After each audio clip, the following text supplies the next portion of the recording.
The castle of Lord Aldrich was ancient, towering above the snowbound peaks like a sentinel. Its stones, weathered by centuries of storms, bore the weight of secrets that could never be spoken aloud.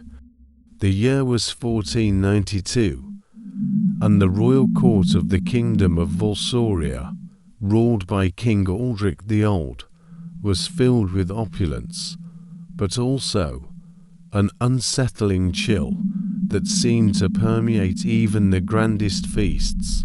The kingdom's most mysterious figure was not its king, nor its queen, but the princess, the pale maiden of the Alps, Princess Adalyn, a beauty whose fair skin seemed almost unnatural, her lips so thin they appeared as a faint line, her eyes the color of a winter dusk.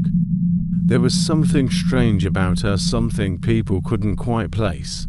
Her eyes held the weight of a sorrow none could understand, and her presence was often more felt than seen. She was the youngest of 3 daughters, the apple of her father's eye, but also a puzzle. While the court celebrated the lavish feasts, Adalyn never seemed interested in the festivities. She preferred silence, the darkness of the corridors, and the soft whisper of the wind against her window at night. Rumors swirled like the autumn leaves around her.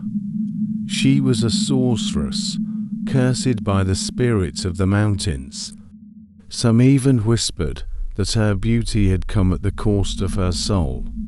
Yet, despite the whispers, Princess Adalyn had no rivals. Her father, King Aldrich, adored her.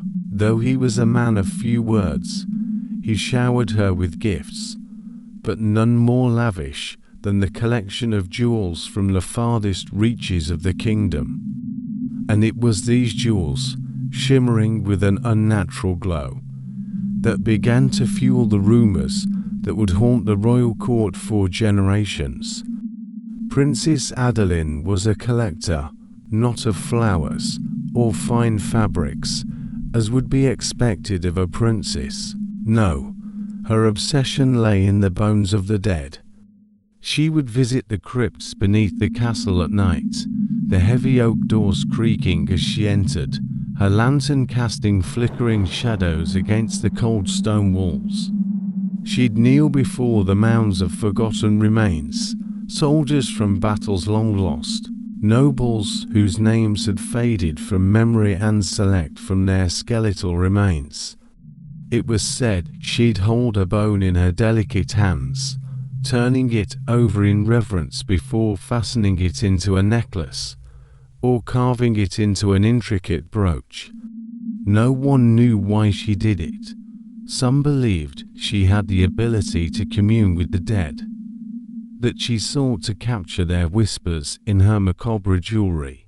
Others whispered that she sought to unlock the secrets of immortality, but no one dared ask.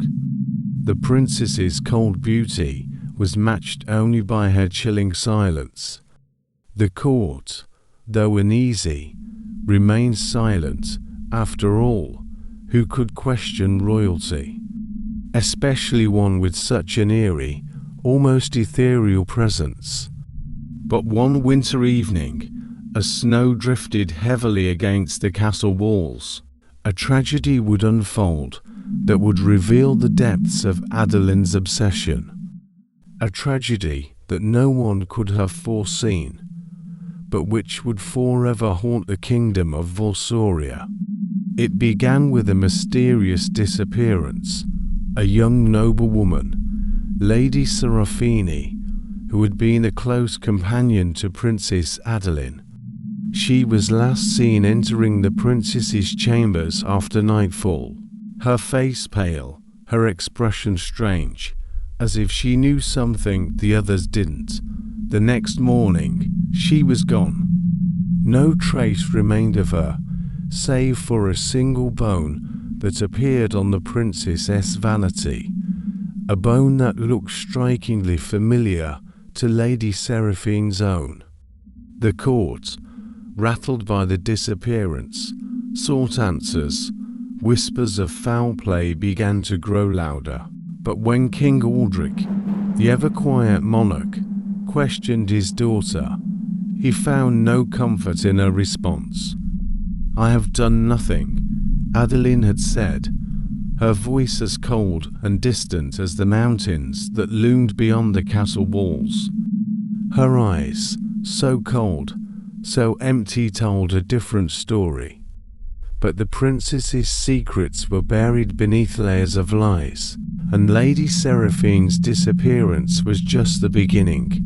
As winter gripped the castle, the tension in the court thickened, like the frost that covered the castle's windows.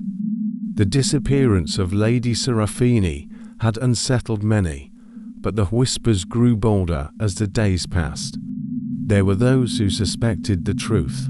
Perhaps Adalyn had played a role in the young noblewoman's vanishing, but fear kept their tongues still. After all, to question the princess was to invite suspicion onto oneself.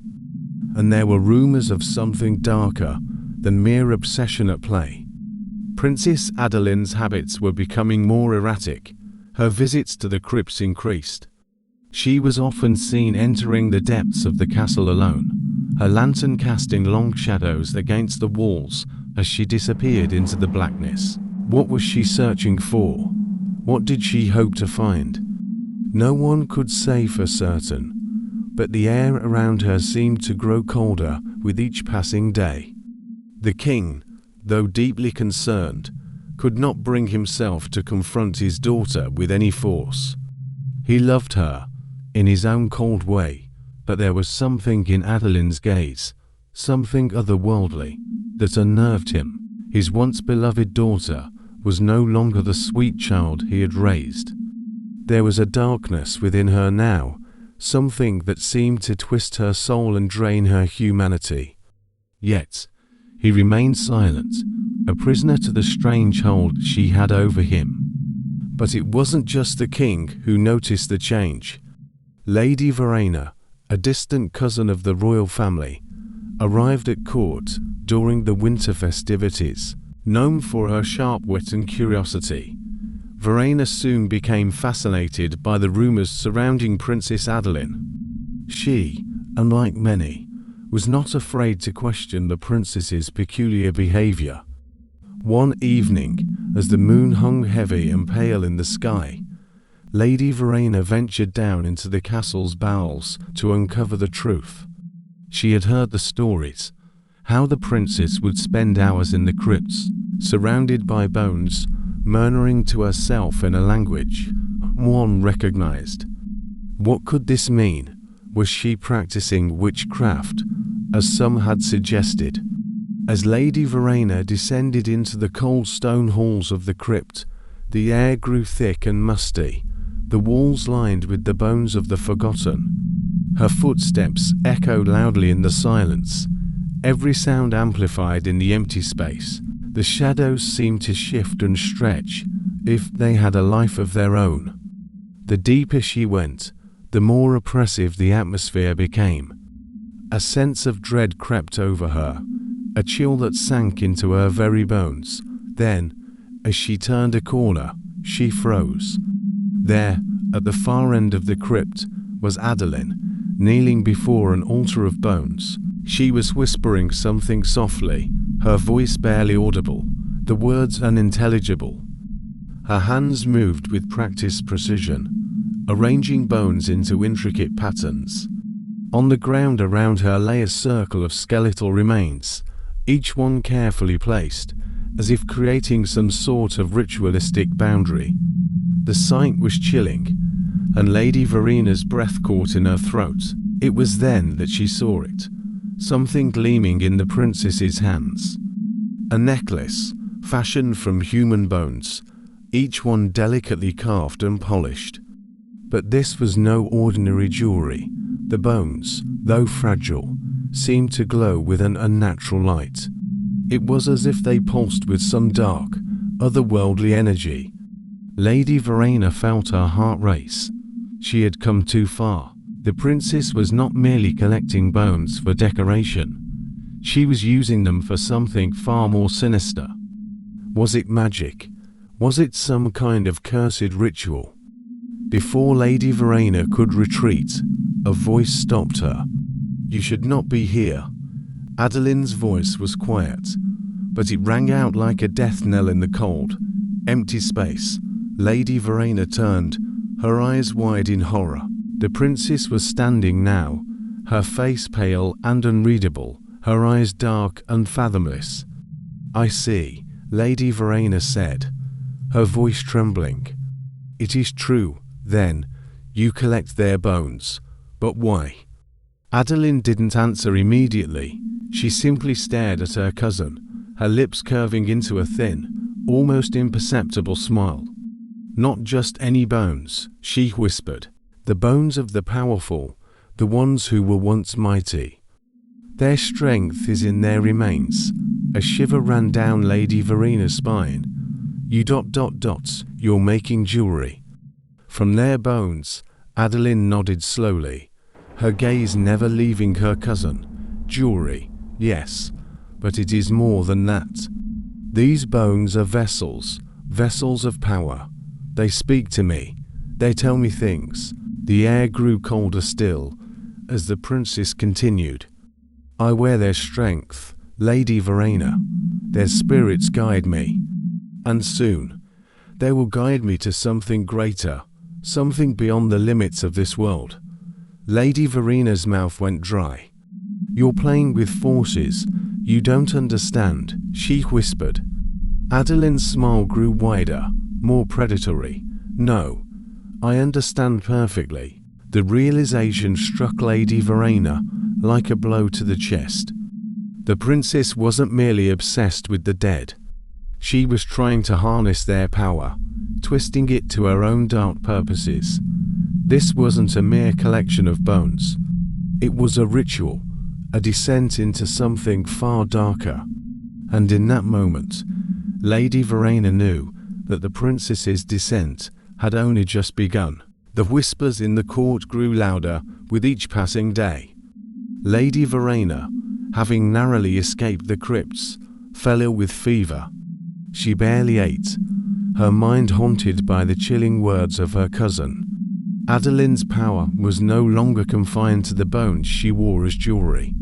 It had seeped into the very air of the castle, poisoning everything it touched. King Aldrich, ever distant, had begun to notice the unsettling changes within the castle's walls. The servants spoke in hushed tones of the unnatural cold that seemed to follow his daughter. The animals in the royal stables had become skittish and sickly, and the once pristine gardens wilted under an invisible weight. Even the stars seemed dimmer, their light blocked by an unseen shadow. In the still of the night, Adalyn retreated deeper into the castle's forgotten chambers, far from the prying eyes of the court. Her obsession with the bones grew stronger.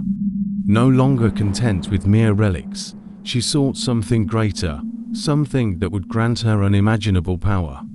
She had heard rumors of an ancient artifact, a cursed relic known as the Vein of the Mountain. It was said to hold the ability to bind the spirits of the dead, to draw their power into the living, making them immortal. The artifact had been hidden deep within the mountains for centuries, guarded by ancient wards, and lost to time, but Adalyn's will was unyielding. She had already begun her search for it, enlisting the help of an old and mysterious sage, a man known only as the Warden. His true name was lost to history, but it was said he had been a keeper of dark secrets for as long as the mountains themselves had stood. The Warden had made a pact with Adalyn, one of convenience, if not trust. He knew she sought power, but he had his own dark purposes.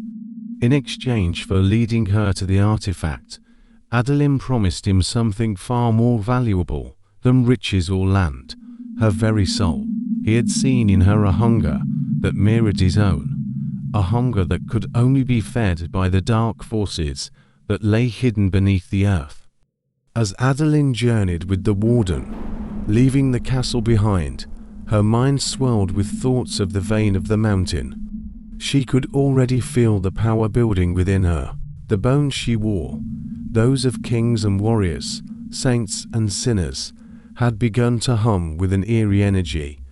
The spirits, once trapped in their mortal vessels, had stirred to life. They whispered their secrets to her, their desires, their regrets. It was intoxicating, almost maddening. They warned her, too. They warned her that there was no going back from the power she sought. That the vein of the mountain was not a gift, but a curse. But Adalyn's ambition was beyond caution. She was no longer the princess of Valsoria. She was something far greater, something far darker.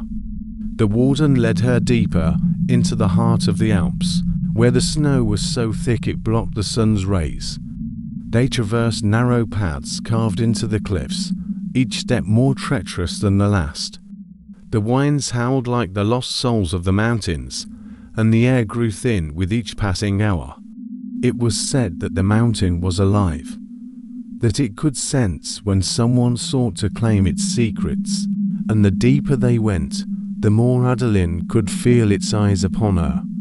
At the heart of the mountain, hidden within a cavern bathed in an eerie, unnatural light, they found it, the vein of the mountain. The artifact was no mere relic. It was a twisted, gnarled root that seemed to pulse with a life of its own. Its surface was slick with black moss, its veins running like rivers of ink through its twisted form. It looked almost alive, as if it had grown from the very heart of the earth. Adalyn approached it with trembling hands. The warden, standing in the shadows, watched her intently, a thin smile curling at the edges of his lips. "You've found it," he said softly. "Now, take it.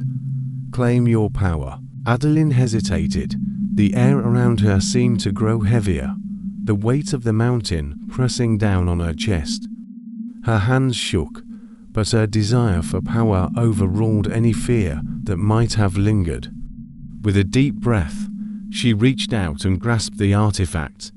As her fingers made contact with the vein of the mountain, the ground beneath her feet trembled.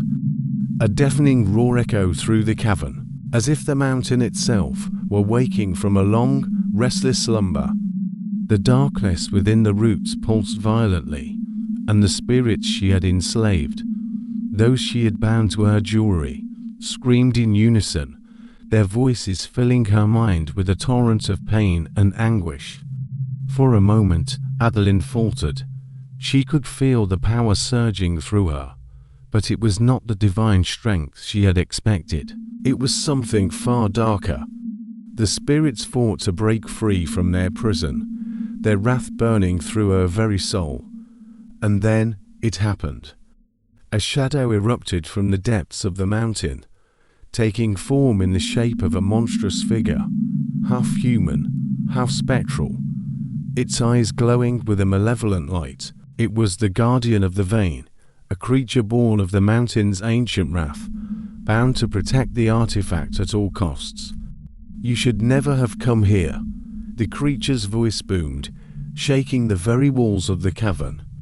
"This power is not meant for mortals." Adalyn's vision blurred as the creature lunged toward her, its claws raking through the air. In that moment, she realized the true price of her ambition. The vein of the mountain had not offered her power, it had enslaved her. The warden, watching from the shadows, knew this was the moment he had been waiting for.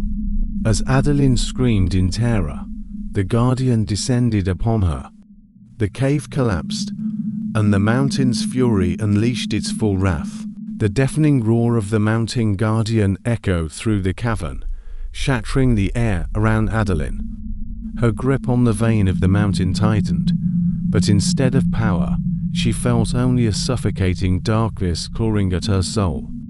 Her breath came in ragged gasps, her limbs growing heavy as if the very weight of the mountain was pressing down upon her.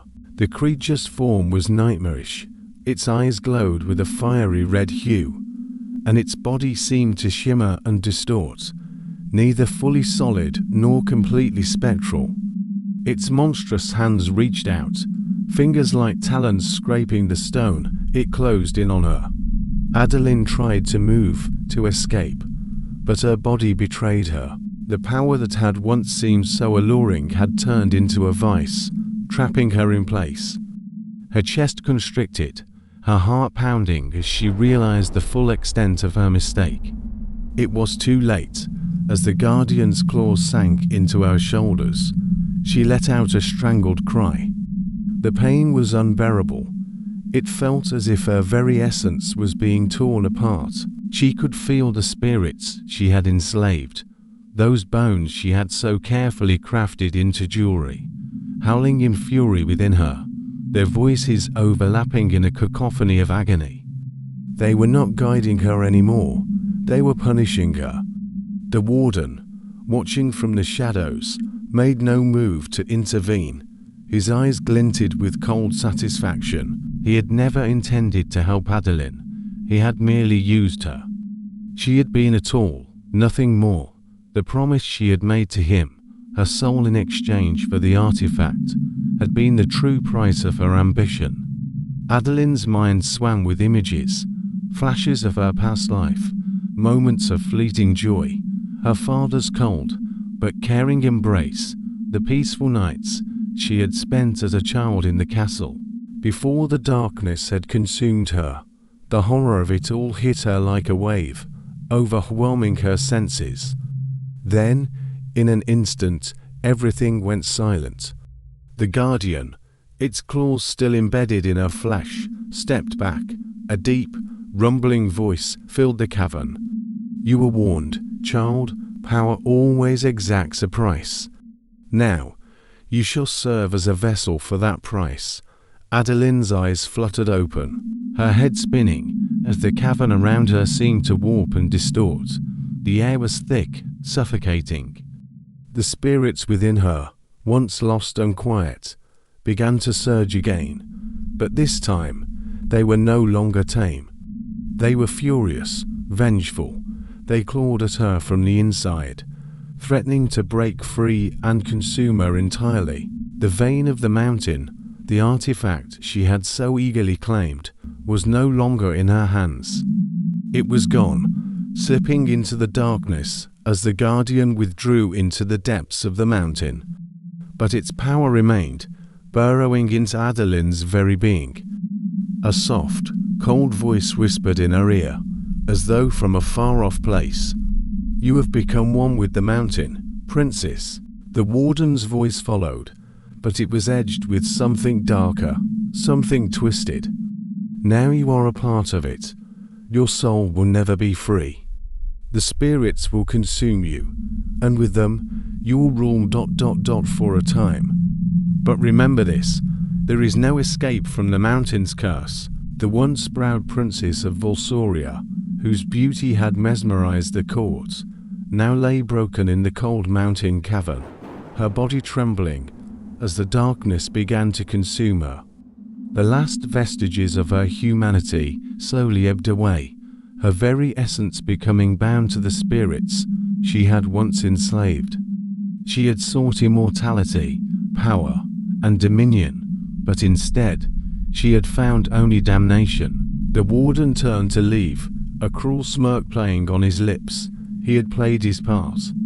Adalyn was now a puppet of the mountain, trapped in a curse that would span eternity. The royalty of Valsoria would never know what had truly happened to their beloved princess.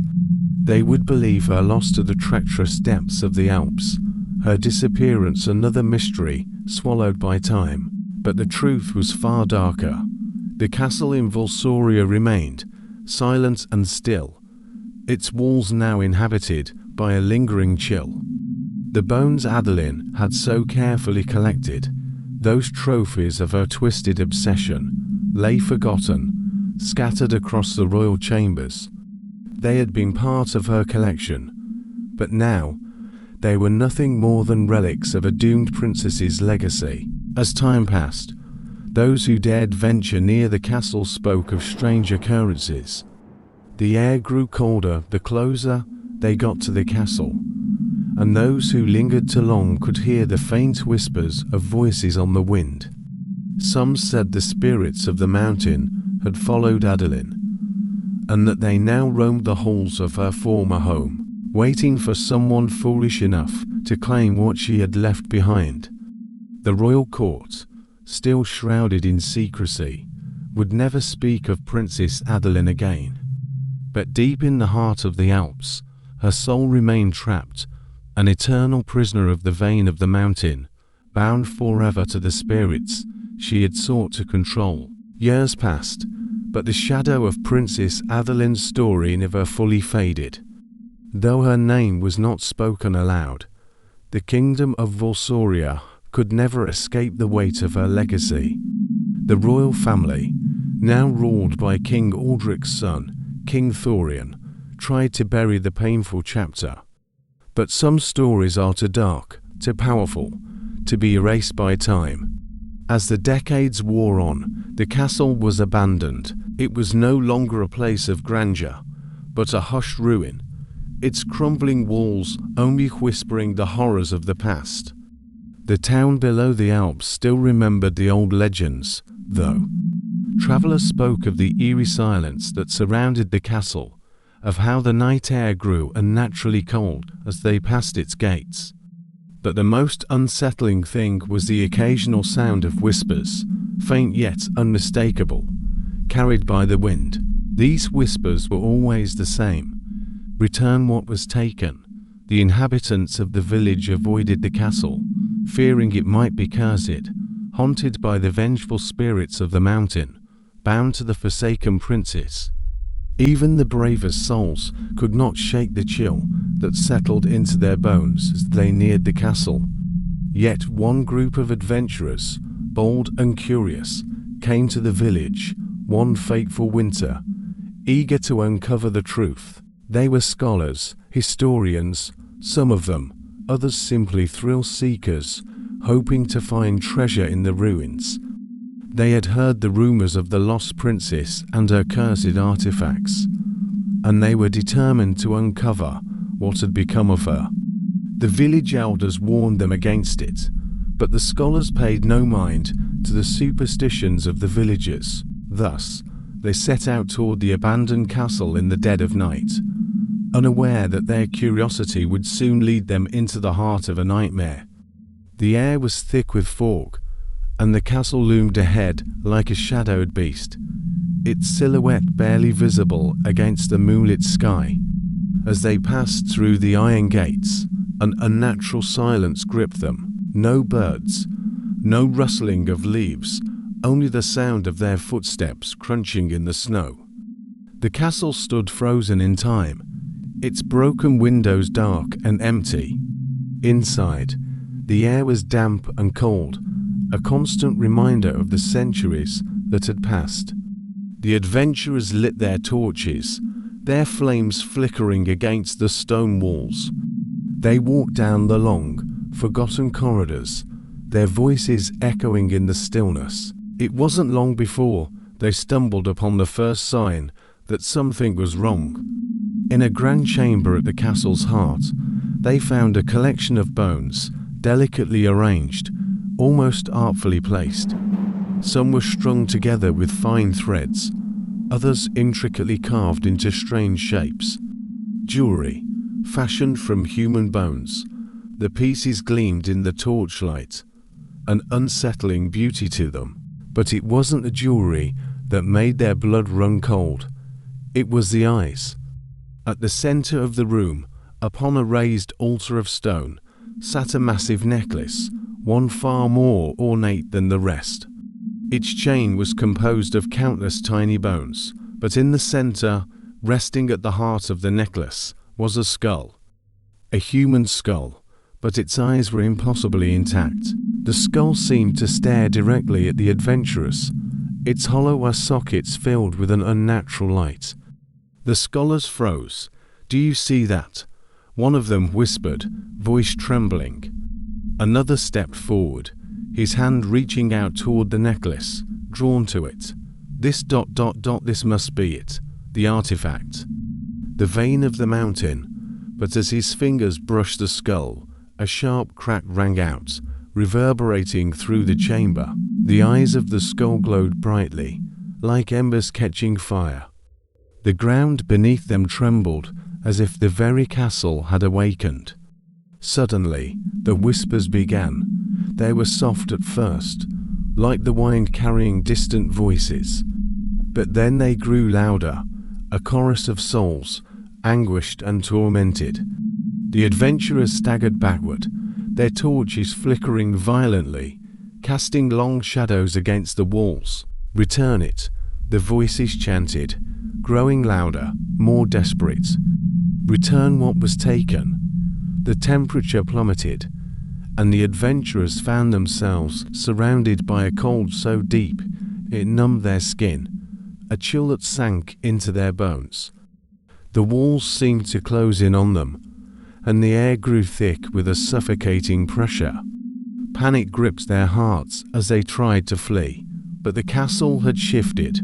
The doors slammed shut, the windows were barred, they were trapped. From the shadows, figures began to materialize, spectral forms, their faces contorted in agony. Each figure bore the marks of a violent end, twisted, broken bodies, missing limbs, and hollowed eyes. The spirits of the dead had been trapped within the castle for centuries, bound by the curse of the vein, and now they were angry. "You dare disturb us," one of the spirits hissed, "you who seek to claim what was never meant to be yours." The adventurers backed into the corners of the chamber, desperate to find a way out. But the spirits closed in, their hollow eyes fixed upon them, and their wails filled the air, maddening and endless. Then, as if in response to their torment, the skull at the heart of the necklace began to shake. A crack appeared along its surface, spreading like a spider's web, until it shattered with a violent explosion. From within the shattered skull poured a dark, viscous substance, something black as night, thick like tar. The liquid spread across the floor, and as it did, the spirits howled in unison. One of the adventurers, a young scholar named Alistair, realized the truth too late. The necklace, the artifact, was never meant to be worn. It was never meant to be taken. It was a prison, a trap to bind the spirits of the dead, and now it had been released. The spirits surged forward, their forms swirling into a mass of swirling darkness. The last thing the adventurers saw was the cold, unblinking gaze of the skull's shuttered eyes as the darkness enveloped them, swallowing them whole. When the villagers searched the castle the next morning, they found nothing but empty bones and the lingering whispers in the wind. The scholars had disappeared without a trace, and the necklace, it was gone. The castle, once again, was silent. The curse of Princess Adalyn, her insatiable hunger for power, her obsession with the bones of the dead, had spread beyond the grave. The mountain's wrath had not been sated. The spirits remained restless, their voices echoing in the stillness, waiting for the next fool who would dare disturb their eternal prison. But in the darkness, deep within the forgotten halls of the castle, one truth remained. Adalyn's legacy was far from over. The years passed like a dream, fleeting and distorted, but the shadows that clung to the kingdom of Valsoria never dissipated. Though the castle had fallen into ruin, its legacy endured, woven into the fabric of whispered legends. Some said the spirits of the forgotten princess and her cursed collection haunted the land, waiting for those foolish enough to disturb their slumber. Yet the kingdom slowly moved on, unaware of the full extent of the curse that had once gripped its heart. But deep within the bowels of the castle, the curse was still alive.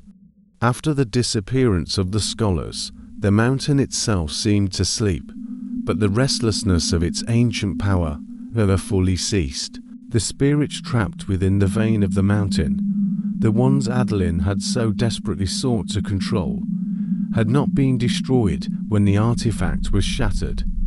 No, they had only been biding their time, waiting for the next soul to wander too close, and they would not be denied forever.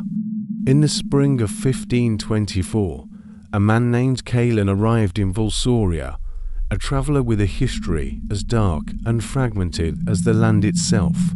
A former knight, he was now a wanderer, searching for something. He wasn't quite sure what. He had heard the rumours of the lost princess and the cursed castle. The stories called to him, promising a truth that might give him the answers he had been seeking. A man consumed by his own pain and loss, Callan believed that the secrets of Valsoria's forgotten princess might hold the key to understanding his own tortured soul. His journey led him to the village below the Alps. The villagers had grown accustomed to the quiet threat the castle posed, but Callan was different. Unlike the adventurers before him, he was not deterred by warnings. The tales of the bones, the spirits, the cursed jewelry, these were just the whispers of the weak, the fearful. Callan was no stranger to death. He had seen more than his fair share of battle, of bloodshed, of people whose lives had been torn apart by the relentless march of time. He would enter the castle. He would uncover its secrets. The villagers, upon seeing Callan's grim determination, shook their heads in quiet dismay, but they made no effort to stop him.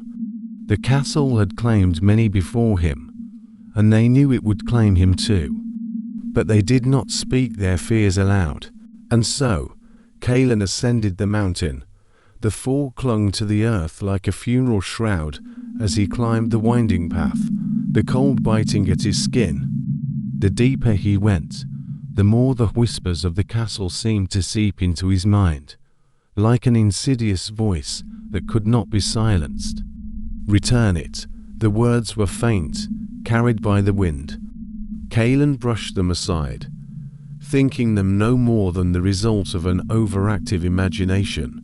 When he finally arrived at the castle's gates, the iron was cold to the touch, and the stones beneath his boots were slick with years of neglect. But something within the ruin called to him. He felt a compulsion to enter, as if some unseen force was beckoning him toward the heart of the cursed place. Inside, the darkness swallowed him whole. His lantern flickered against the oppressive silence, and his footsteps echoed in the vast emptiness of the halls. Callan's heart beat faster with each passing moment, his senses tingling with the strange, uncheckable feeling that he was not alone. The walls seemed to hum with a low, persistent energy, like a heartbeat just beneath the surface. He wandered through the castle's ancient corridors, searching for something, anything, that might explain the curse that had claimed so many before him. But the deeper he went, the more oppressive the air became. The temperature dropped until his breath came out in frosty clouds. Shadows twisted unnaturally, like dark, malicious figures lingering just beyond his vision. And then, in the dim glow of his lantern, Callan saw it. At the center of the grand hall, upon a pedestal, rested the necklace, the cursed necklace that had been the source of Adalyn's power, the necklace that had been lost to time. It lay there, gleaming in the pale light, as if waiting for him. His heart stuttered in his chest. The bones polished to a gleaming sheen seemed to glow with an ethereal light, and at the heart of the necklace, nestled in the center, was the skull with the hollow eyes, its gaze still fixed upon him. The air around it crackled with energy. Callan knew, instinctively, that this was the vein of the mountain, the artifact that had damned Princess Adalyn, and by extension, anyone who sought it. He felt a cold shiver race down his spine, a voice in his head screaming at him to turn back. But curiosity and desperation won out. Callan reached for the necklace. The moment his fingers touched the bones, everything changed. The air grew dense, suffocating. The walls seemed to pulse with energy, and the ground beneath him trembled violently. The whispers, once distant and faint, now screamed in his ears, their words incomprehensible, but filled with an insatiable hunger.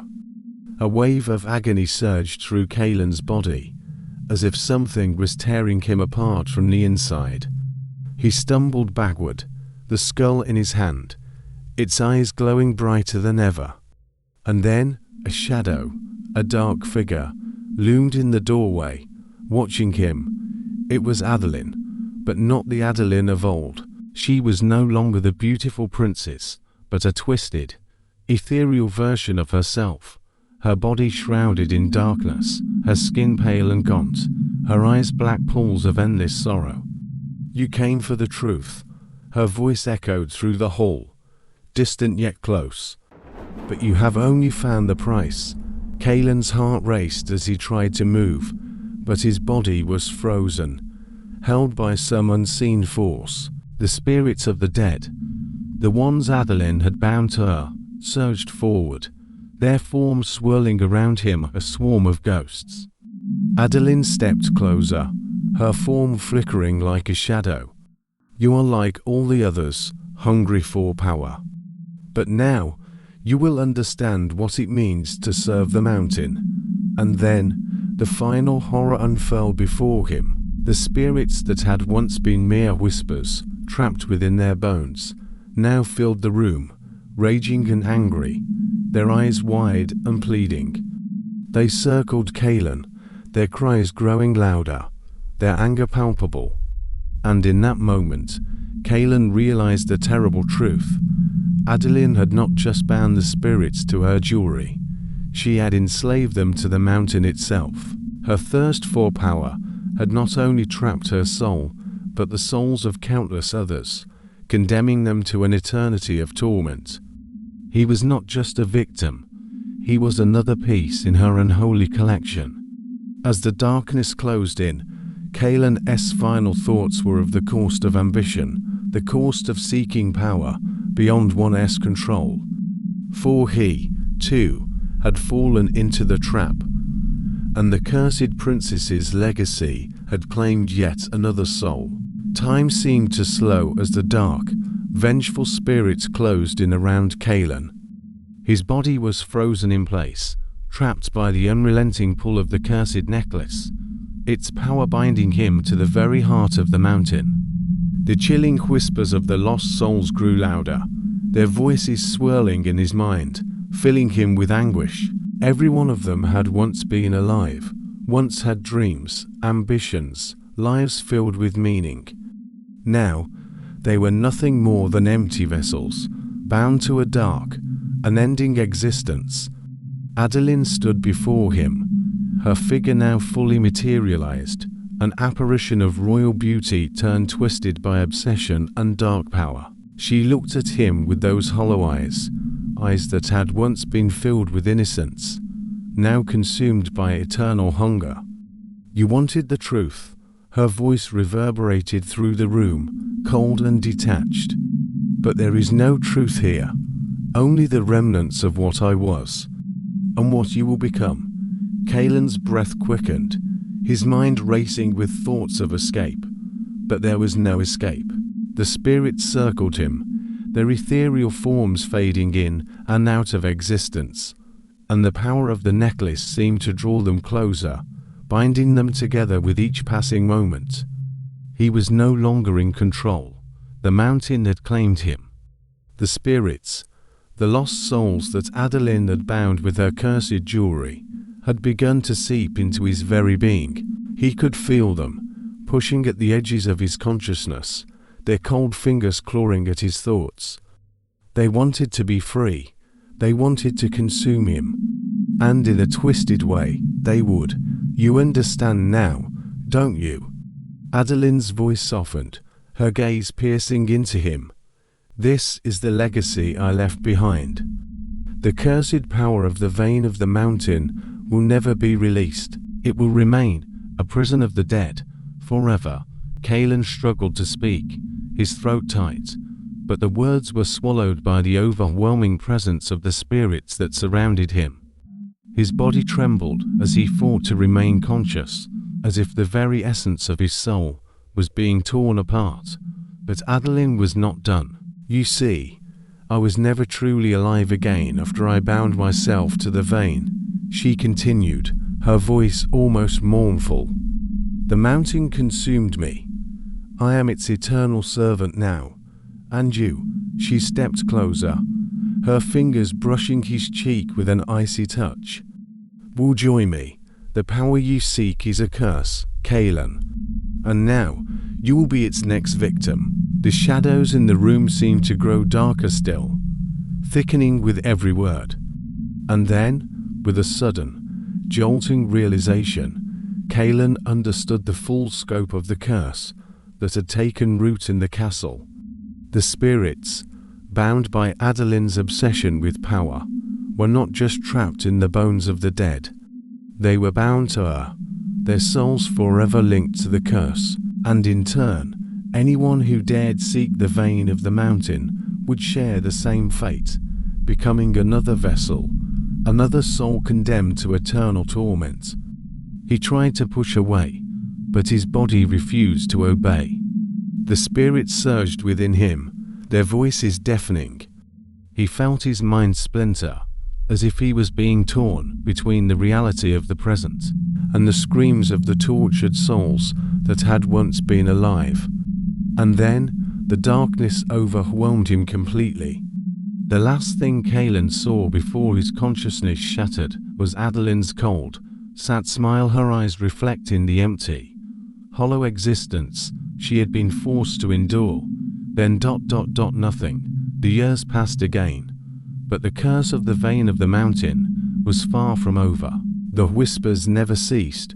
Travelers, adventurers, and fools seeking fortune continued to venture up to the cursed castle, drawn by the same insatiable hunger that had consumed Adalyn. Each one met the same fate as Kaelin, and the cycle repeated itself. The castle, though abandoned on the surface, was far from empty. It was a prison, a tomb, for those who dared seek what was never meant to be found. The spirits of the mountain, bound to the artifact, continued their eternal vigil, waiting for the next soul to cross their path. But something had changed in the castle, something sinister and unpredictable.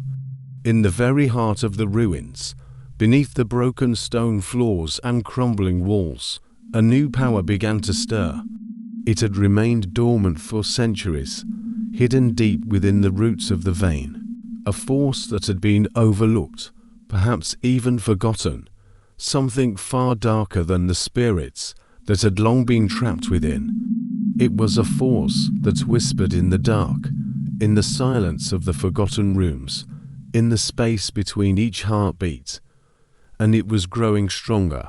For centuries, the vein of the mountain had remained a curse, a bitter legacy left behind by the princess who sought power beyond measure. Its grip on the souls of the dead had never loosened. Those who had entered the castle, foolish travelers, treasure hunters, or the curious, had all vanished, their souls absorbed by the mountain, consumed by the restless spirits of the forgotten. Each had been lost, bound to the same fate as Adalyn, forever imprisoned by the artifact she had so desperately sought. Yet, in the forgotten heart of the castle, beneath the earth, something was changing. It began subtly, a quiet stirring deep within the mountain's core, a pulse, faint but unmistakable, as though the very land itself was awakening from a long slumber.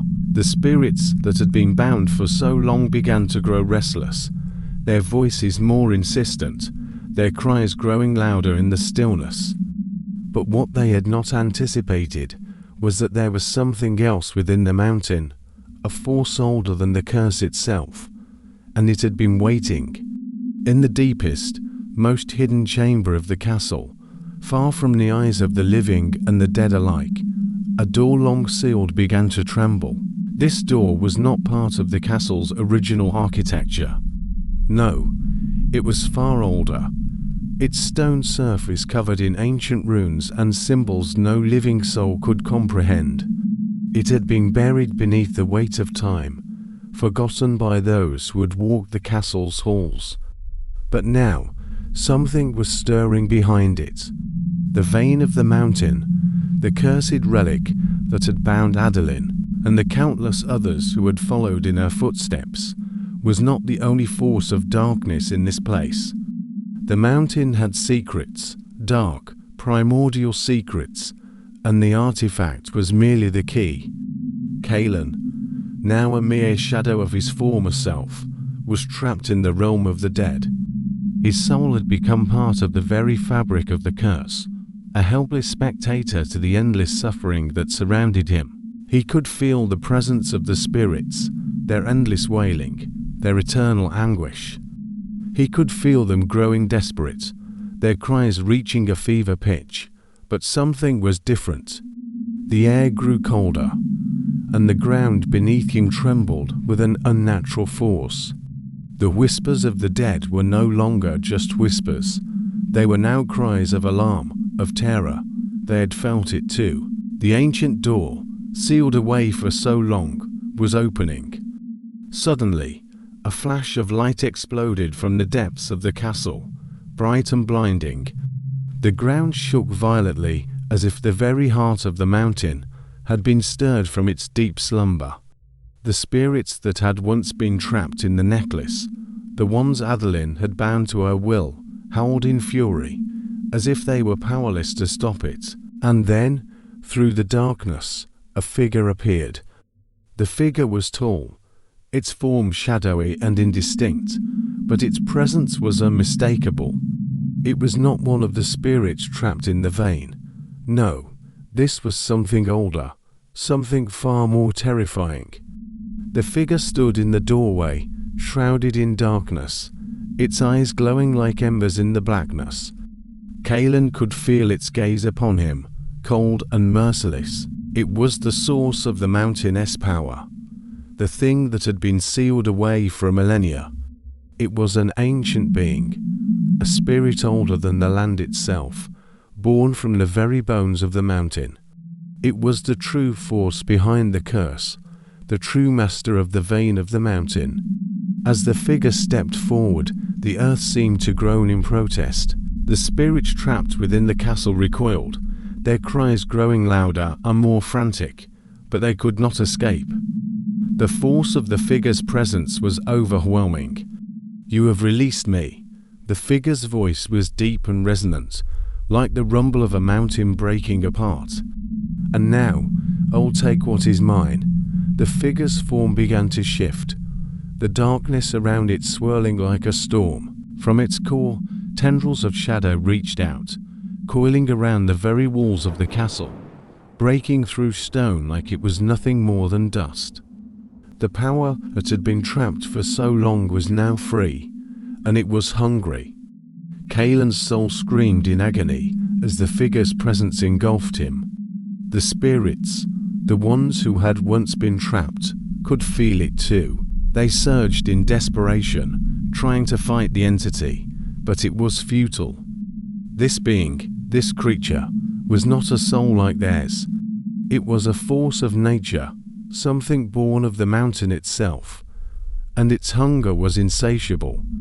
The vein of the mountain had been nothing more than a prison, a trap to keep its power locked away.